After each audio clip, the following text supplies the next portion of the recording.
The sound of the heavy oak front door clicking shut echoed down the hallway, taking the last of the evening's chaotic energy with it. Ashley and her friends had finally moved their graduation celebration upstairs to the rooftop deck, their voices fading into the hum of the Chicago night. I stayed behind, gathering the empty wine glasses from the dining table.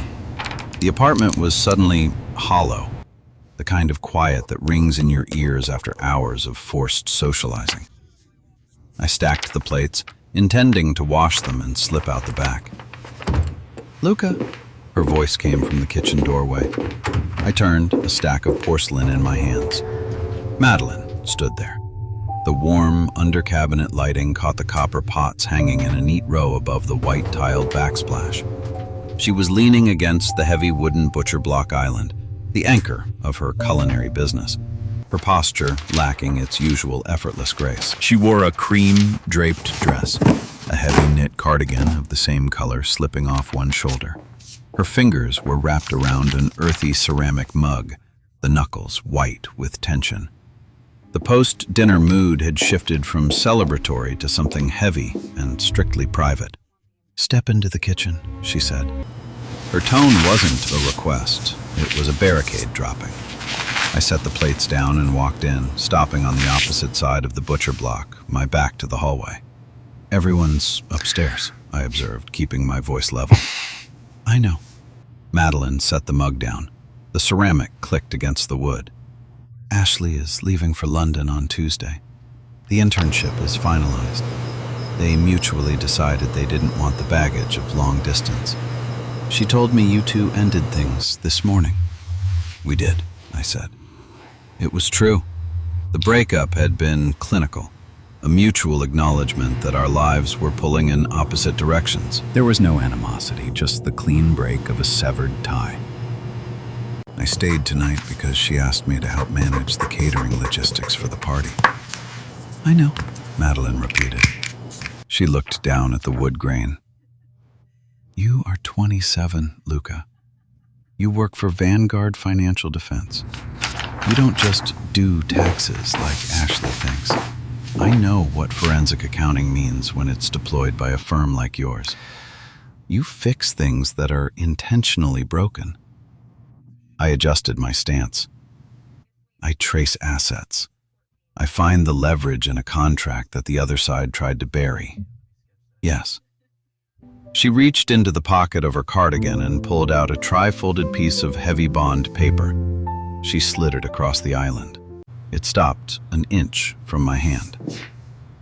"I need you to look at this." Her voice possessed a slight tremor, instantly suppressed. "Not as Ashley's ex-boyfriend. As a professional." I looked at the paper, then at her. I didn't reach for it immediately. "What is it?" "A notice to quit," Madeline said. "Eviction. Arthur Vance owns this building and the commercial kitchen space on the ground floor where I run my business.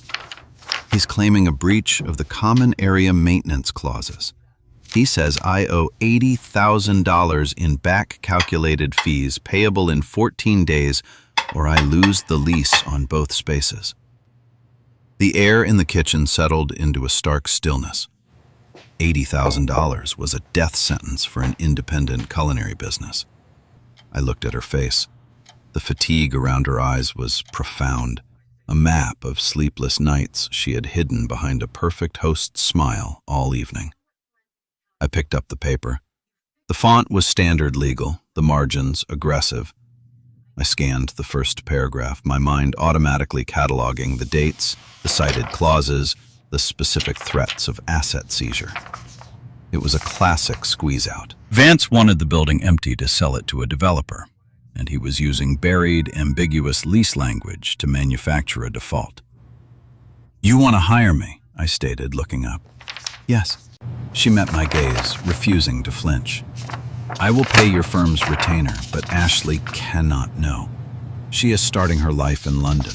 If she knows I am facing financial ruin, she will cancel her flight and stay. I will not let her sacrifice her future for my mistake." "It's not a mistake," I said, my voice dropping into its professional cadence. "It's a trap. Vance wrote this lease to be triggered. If I take this, Madeline, it's not a favor. It's an audit. I will need access to every ledger, every email, every utility bill for the last 5 years. I will need to dismantle your entire operational history. Dismantle it, she said, her chin lifting slightly.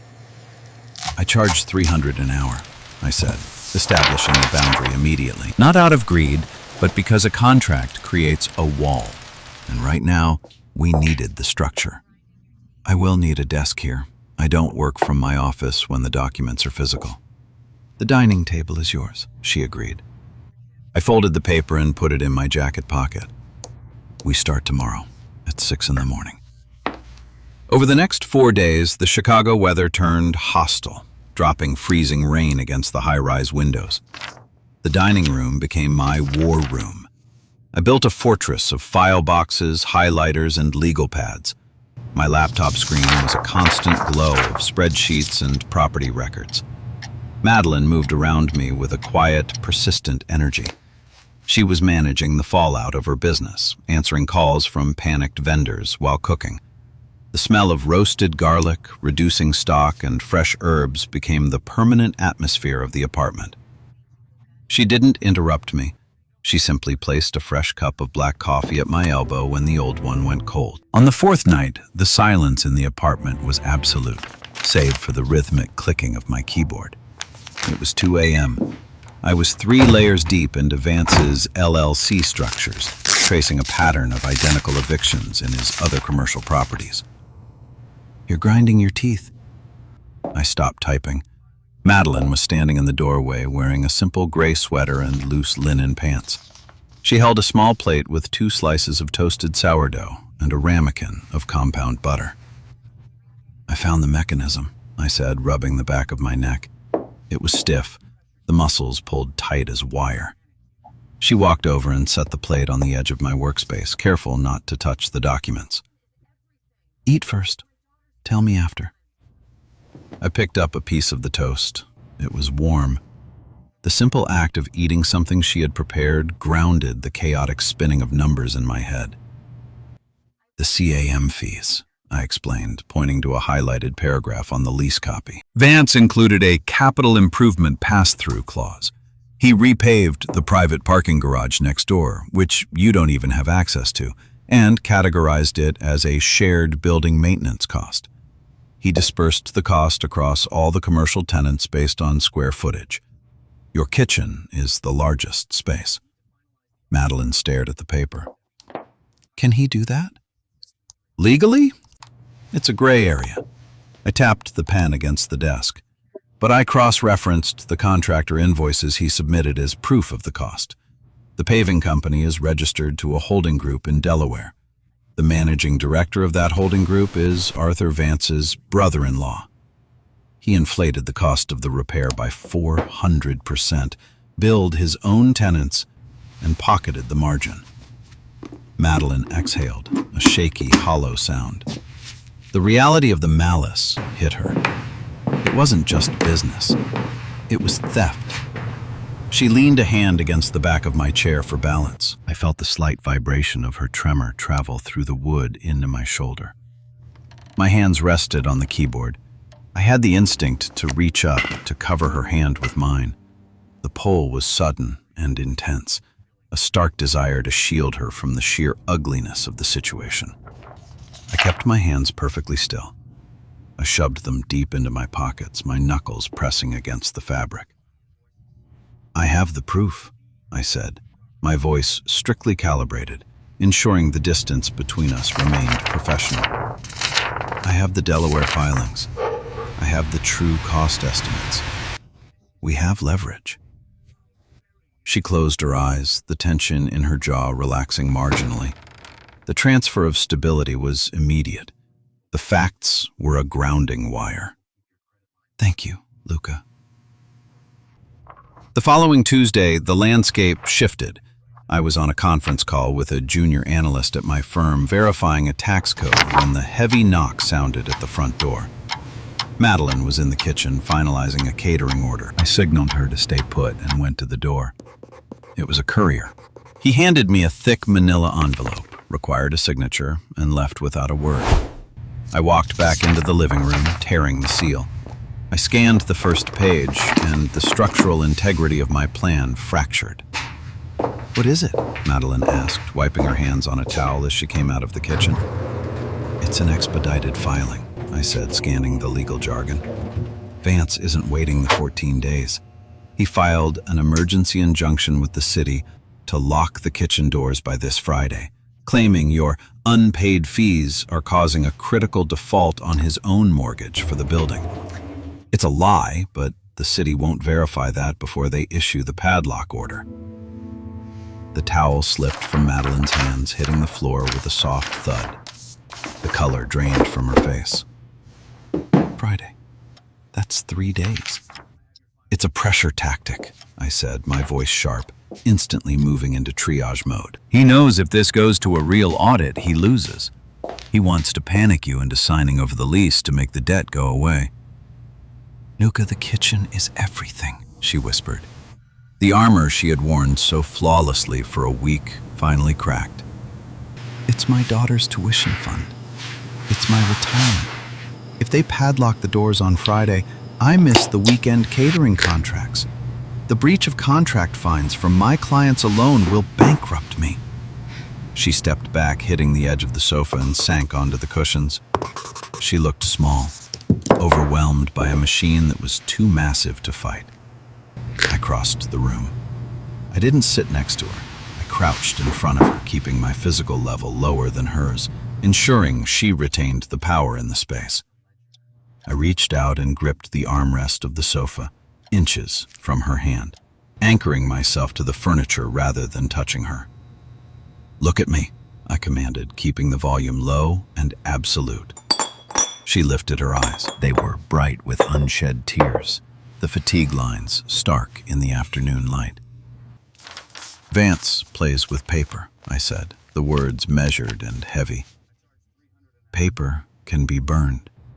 I am not going to let him lock those doors. I need you to authorize me to act as your primary financial representative on the record. I am going to freeze his injunction."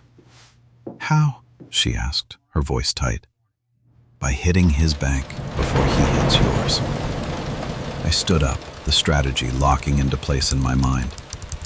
"I'm going to file a formal notice of fraudulent billing with the State Attorney General's Commercial Division, and I'm going to carbon copy the loan officers at his primary bank. The moment a fraud investigation is formally logged, his bank will freeze his credit lines until it's resolved. He won't have the capital to execute the eviction." Madeline stared at me, absorbing the sheer aggression of the move. It was an escalation, a declaration of war.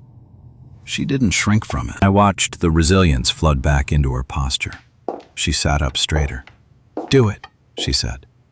The next 48 hours were a blur of caffeine, legal databases, and relentless phone calls. The apartment became a bunker. The outside world ceased to exist. On Thursday afternoon, I was finalizing the fraud dossier. My eyes burned. I was typing a summary paragraph when my phone vibrated on the table. It was Vance's lead counsel. Before I could answer it, Madeline walked over, picked up my phone, and looked at the caller ID. "Is this them?" "Yes," I said, reaching for it. "I'll handle it." "No." She stepped back out of my reach. "Put it on speaker." I paused, assessing her. Her expression was hard, entirely devoid of the vulnerability from Tuesday. I swiped the screen and set the phone down. "Luca Hansen," I stated. "Mr. Hansen, this is David Corliss, representing Arthur Vance." The voice crackled through the speaker, dripping with condescension. "We received your imaginative filings this morning. My client is willing to be generous. If Ms. Gardner vacates the premises by tomorrow at noon and signs a non-disclosure agreement, we will waive the $80,000. I opened my mouth to deploy the counter-argument, but Madeline spoke first. "Mr. Corliss, this is Madeline Gardner." Her voice was a blade, perfectly honed. "You will not waive anything, because I do not owe you a dime. Your client committed commercial fraud by inflating maintenance costs through a shell company. I have the receipts. I have the Delaware registry. If a padlock touches my door tomorrow, I will hand that dossier to the Chicago Tribune before I hand it to a judge." Silence stretched over the line. I watched her, a profound sense of respect anchoring me to the floor. She wasn't hiding behind me. She was using the weapon I built to fight her own battle. "Ms. Gardner," Corliss started, his tone losing its arrogant edge. "There is no need for threats. Let's schedule a sit-down. Tomorrow at 10 in the morning, here in my building," Madeline dictated. "Bring the original lease and bring a pen." She reached down and ended the call. She looked at me, her chest rising and falling with the adrenaline of the confrontation. That was a risk, I noted, though I couldn't hide the approval in my tone. "I'm done being managed," she said simply. Friday morning arrived with the sterile gray light of a Chicago winter. The meeting was set for the building's management office on the ground floor. I wore a dark, tailored suit, the uniform of my trade. Madeline wore a sharp, structured blazer over a silk blouse, her posture impeccable. We walked into the glass-walled office at exactly 10 o'clock. Arthur Vance was already there, flanked by Corliss. Vance was a man who wore his wealth loudly, a heavy gold watch, a bespoke suit that was slightly too tight. He looked at Madeline with barely concealed disdain, then shifted his gaze to me, dismissing me as an annoyance. "Let's get this over with," Vance said, leaning back in his leather chair. "You're trespassing as of noon, Madeline." I didn't sit. I unclasped my briefcase, pulled out 3 bound folders, and dropped them onto the glass table. The impact was loud, a physical punctuation mark in the quiet room. "This is the summary of your fraudulent billing practices," I stated, my voice echoing the clinical detachment of a surgeon. Tab A contains the cross-referenced invoices from your brother-in-law's paving company. Tab B contains the property tax records proving you attempted to pass off a private asset improvement as a shared tenant liability. Tab C is the formal complaint I filed with the Attorney General's office yesterday. Vance sat forward, the smugness evaporating. Corliss grabbed a folder and started reading frantically. "This is harassment," Vance growled, pointing a finger at me. "I'll bury you in litigation."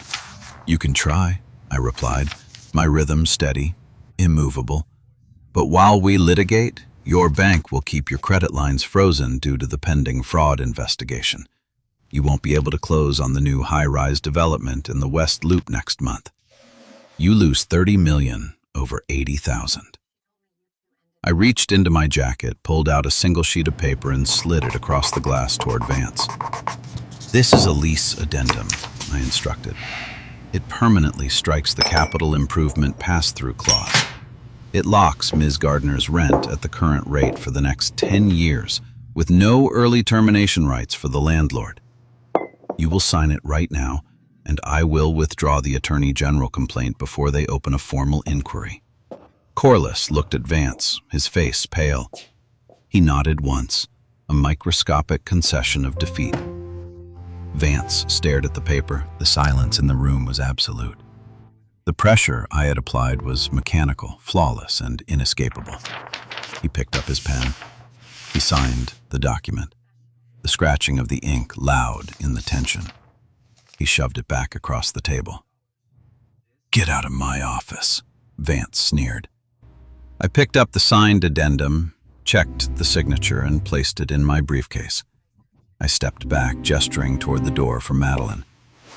We walked to the elevator in silence. The doors closed, sealing us in the polished steel box. Madeline leaned against the back wall, letting out a breath that seemed to have been trapped in her lungs for a month. The relief was a physical entity in the small space. The heavy burden of the debt, the fear of losing her sanctuary, it was gone, blocked out by the paperwork in my hand. I looked at her. The fatigue was still there, but the fear was replaced by a quiet, profound peace. "It's done," I said. "It's done," she echoed. She looked up at me, her eyes tracking the lines of my face. "You didn't just save my business, Luca. You saved my autonomy." "You saved it," I corrected her softly. "You made the call. You held the line." We returned to the apartment. The war room on the dining table looked suddenly obsolete. I began packing my files into the boxes, organizing the ledgers. The job was complete. The retainer was fulfilled. Madeline walked into the kitchen. I heard the sound of water running, the clatter of a mug. I packed the last highlighter, zipped my briefcase, and walked to the kitchen doorway. She was standing at the butcher block island, exactly where she had been 4 weeks ago. She turned around. "I have your final invoice," I said, my voice feeling strangely hollow. The compartmentalization I relied on was dissolving, leaving a vast, unfamiliar landscape in its wake. Madeline walked around the island. She didn't stop at a professional distance. She closed the space between us until she was standing inches away. "I don't want the invoice right now," she said. She reached out. Her hand, steady and warm, grasped my forearm. The touch was a stabilizer, a direct transfer of the quiet certainty she now possessed. The world, which had felt like a complex matrix of threats and calculations for weeks, suddenly stopped spinning. The ambient noise of the city outside vanished. There was only the sudden stillness of the room, the scent of vanilla and roasted coffee, and the absolute gravity of her presence. I looked down at her. I didn't see Ashley's mother. I didn't see a client. I saw the most resilient, fiercely intelligent woman I had ever encountered. I took a breath, letting the final wall drop. I lifted my hand and cupped the side of her face. My thumb brushed her cheekbone. It wasn't an exploration, it was a destination. The wandering, the constant scanning for threats, the endless calculating. It all stopped. I leaned down and kissed her.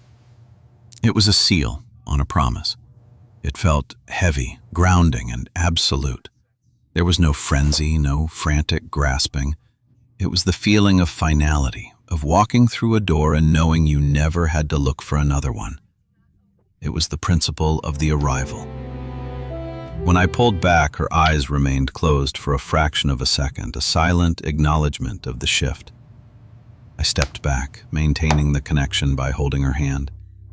I reached into my briefcase with my free hand, pulled out my planner, and opened it to the current week. I took a pen and wrote, "Madeline, kitchen retrofit plan," on Saturday's date. I didn't ask. I simply marked it down, a concrete plan, a shared ritual. She looked at the planner, a small, genuine smile breaking across her face. Closing thoughts. You know that feeling when you spend your whole life fixing things for other people, assuming that your utility is the only reason they keep you around? I didn't know it at the time, but true partnership isn't about being useful. It's about being known. Love isn't a ledger where you balance debts and favors. It's a shared foundation where you don't have to earn your right to stand there. Please like and subscribe so we can share more stories like this.